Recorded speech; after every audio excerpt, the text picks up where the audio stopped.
Beat down in Saudi Arabia. Beat down in Saudi Arabia. VINI three-piece, man. A VINI three-piece. This was a good old local beatdown. This was a tapas bar reconstruction. This was a Lara Crofton. This was a Johnny Cage. This was a Shegun Carlos. This was an educated. It was educational. I mean, for me, Barcelona never in the game. They were never in the game. And you know how they always say that for games like El Clasico, form doesn't matter because of the nature of the game, because of the nature of the derby. This game just showed you a team right at the peak of their form and a team completely out of form. And you just saw the issue that I mean plaguing Barca in terms of the defense isn't as cohesive as it was last season. The attack is just not as potent. There's not enough playmaking or creativity. And the way in which Barca were able to move the ball and just find space through their incisive passing, they're not able to do that. To the other extent for Real Madrid, I mean, every time they attacked, it seemed that if they were going to score, they just figured out the offside trap. And my God in heaven, man. For people who say, well, Bellingham, he's overrated, this is that. That's a super pass. That's a super pass because it's a reverse pass, left foot, and he had to time it just right. A fraction of a second too late, Vinny is offside. So, and I think, so first of all, let's just put some praise on Bellingham, who actually had a very good, strong game, and you are seeing him grow more and more into the game. And I think in this game, he played much more as a midfielder because of Vinny. I think with Vinny gone, Bellingham now feels that he has to perhaps now like play a much more advanced role and take on the goal scoring mantle. But in Vinny with this form, this is what Carlo wanted in Benzema's absence. Where Bellingham, yeah, you can get those goals. You're there to supply. You're there to play make. You're there to create for the likes of a Vinny or a Rodrigo. So if Vinny and Bellingham can now form this kind of understanding, it gets real. It gets really, really real. So shout out to those guys, man. Vinny, I think the issue with Vinny was always okay. Does he need Benzema? And I was saying that like, look, okay, was he always reliant on Benzema? We know he's not so good for Brazil. Injury has played him. So he's only had a good run of games where he's been able to say what's up. So now he's been able to say what's up, good run of games. This is now what that guy can now do. Because if you look at it, like, I just wish Osimhen had the Vinny ability because 1v1, it's hard to do, but the safest thing to do when it's a 1v1 is go R9. is do an R9, which is go around the keeper. Because if you time it, you go around the keeper, it's an empty net. So unless you're that brick Moron Blondie Torres, you should score from an empty net. And I just think even both goals that Vinny scored in terms of that first goal and also the other goal where timing is wrong, being there with Rodrigo, boom. If Vinny can bring this form on a consistent basis, Real look dangerous because I told you, Brahim Diaz is on form. Rodrigo is now scoring. We already know what freaking Bellingham can do. We already know what Valverde can do, what Cruz can do. So there are so many goals all spread around, which is good. But if you just have that consistent goal getter, which is what Vini now has to be in Benzema's absence, that's where it could get really real.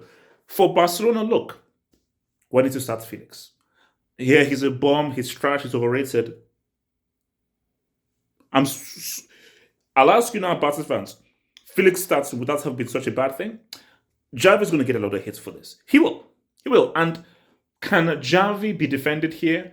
It's going to be very hard to because the way that you got opened up and the way that you got exposed, it was bad. And I just think that tactically, Barca never had a handle of this game. So when I just look at how they were tactically schooled in this game, you've got to look at your boy Xavi there because my thing is, for Lewandowski, great goal. That is an amazing, superb, outstanding goal to shout that goal by your boy Lewandowski. So, but cool, you got that goal, but what else do you do within the game? And I just feel like if over that 90 minutes, I just don't think that Lewandowski does enough in that attack to really say what's up. So I just feel that I don't know that it's Vitor Roque or someone else. This Barca team, they need recruitment. They need more players, and I think they need a lot more personnel. But if you think about it, Frank de Jong was playing, Gundogan was playing, Pedri, I know he's coming back from injury, he was playing. It is pretty much Barca's strongest team. And to get outplayed like that and to just so get punched in the mouth the way that Real did to them, I've just seen that this team, they may have lost their way. So he said before, like, how could this affect them? I said that winning could be would be more of a boost for Barca than for Real Madrid. And I think as losing this game wouldn't matter. But here's the thing though. Even if I thought Barca would lose, I thought they'd lose like 2-1. I thought it'd be a close game. Someone actually mentioned 5-1, 5-0. I was like, go. But this felt like a 5 or 6-1. Even if it was 4-1, it felt like a 5 or a 6-1. And you know that Barca got really pimped out with the way that Barca reacted. That Araujo challenge was out of frustration. That's Firmino Lopez reaction reaction as well was out of frustration because you know as a player when you're getting punked and when you're getting punched in the mouth, which is what was happening to these guys. So it is what it is. So I think that for Barcelona, this could be problematic for them because of just the manner in which you lost. You do not only lose, you got really punched in the mouth.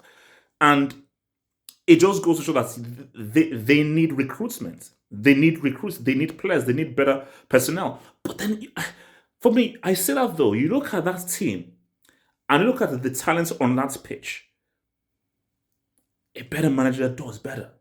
Those players are not bad. Gundogan, Frank de Jong, Pedri, Araujo, Balde, Lewandowski to an extent. There is enough talent out there. Lamine Yamal, there's enough talent out there to do a lot better.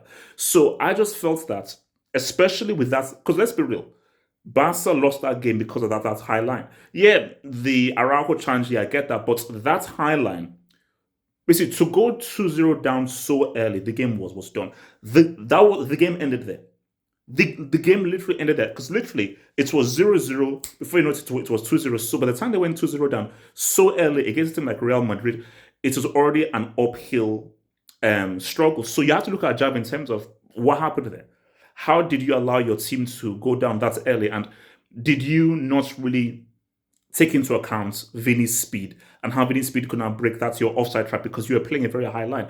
So if you play a very high line, you've got to get it right. So maybe you put it down to the defenders, put it down to Xavi. But even when you're 2-0 down, Barca just didn't do enough in the game. How many clear-cut chances did Barca create? How much pressure did they put on Real Madrid? How many saves did Lupin have to make for Real? So look, overall, man, Real Madrid, they're hitting their form.